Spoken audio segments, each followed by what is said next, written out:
military leadership, business leadership, if you find yourself not where you want to be, doesn't have to be, you don't have to be in a crisis, but it certainly applies in a crisis. But if you're not where you want to be with the company or the organization, look around. And if you just are sitting around people telling you, oh, yeah, absolutely, you're right about that. Good. Oh, I definitely would go with option 3. Is that what you wanted? Was it option 3? Yeah, that's absolutely a good option. If that's what you're surrounding yourself with, you need to take a step back and look at cleaning house, quite frankly, because you need that. This kind of segues into my whole DEI pitch. You need diversity in your realm, if you will, in the people around you. Diversity in thought, diversity in background, diversity in ethnicity, you name it. Diversity in geography. People from the Midwest think differently from the people in the South.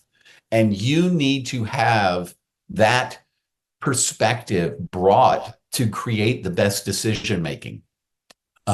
And you need to make sure that all of those people have a voice in that process. Ultimately, you're the leader. You need to make the decision and everybody needs to salute and drive on. But you need to make sure that you are equipped with all that information. And I see that so many times. One of the things I'd like to also pick your brain on is how our political scene could digress so far. And I think it's an evolution. It's not the first time our society's gone through this. If you go 100 years back, you can see, McCarthyism and even before the Second World War, there was a bunch of, there were very similar personalities as there are now. And also economically, the whole concept of robber barons is, and fighting against monopolies and the whole purpose of kind of handicapping government so robber barons can rob us blind and be the shiny prostitutes and millionaires that people look up to instead of kings. Right.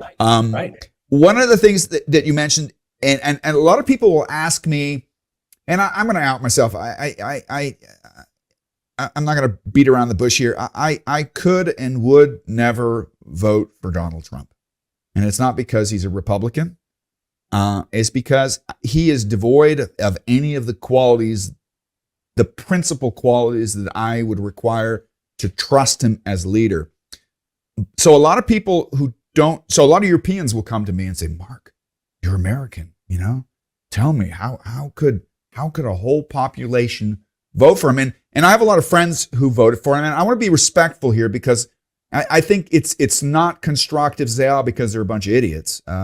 That's not true. I think there's a deeper issue at hand here. I think one of the qualities that people lack in politicians is if you ask them a question, you get a wishy-washy answer. Where people feel almost violated because what did you just say? And the amazing thing is Trump is not good at a whole bunch of things, but one thing he's great at is this whole malignant rhetoric. I think one of the answer quick, and that's what people want. Yeah. And it's always simple. They don't want the wishy-washy, and now it's simple. It has evolved to the point that they'll take the answer even if they know it's a lie.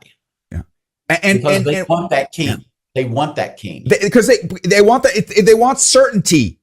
Yeah. And they want to know, and most people are painfully aware, and I don't mean this in any form disrespectfully.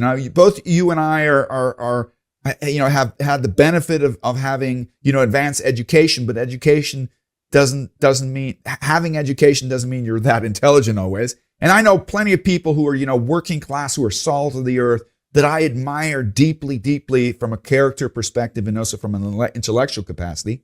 I think the advantage of education is that you just have more, you've seen more cases and more perspectives and can maybe name certain things by name. But I think one of the things that the simple person likes about Trump, and if you look at interviews of Trump in the past and interviews now, he simplified his language very. I think George W. Bush was also good at that. Speaking in that simple shuck type of, I'm standing at a gas station, The other thing which and I think people are so thirsty for somebody who pretends to know where they're going. Number one, even if it's a lie. Number two, one who speaks kind of like them. And if, kind of this mentality, if somebody does something wrong, I'll punch him in the face, And the other thing which I find, what you mentioned with Mondale, I think is the highest level of leadership ability is to speak to a crowd and tell them what they don't want to hear, but give them faith and perspective on how, hey, let's put our shoulders together, let's put our arms together and we can make this happen. And I find right now, politically, rhetorically, often when I look at some of the Republicans speak today, when they say something, when they make an ad hominem about the other party, about what they're going to do, they're going to cheat in the election, or they're going to tell you a lie, or they're going to do this.